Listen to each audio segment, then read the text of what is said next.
Вот здесь вот внизу пахнет. Здесь нет. Ну, как говорится, мы сегодня последний вечер. Завтра улетаем рано утром. Так что... А море, конечно, тихое, спокойное.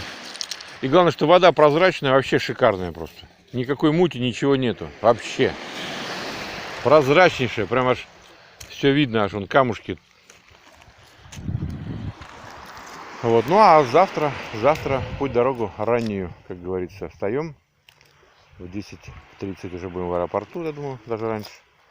И домой. И вот мы прощаемся с Японским морем.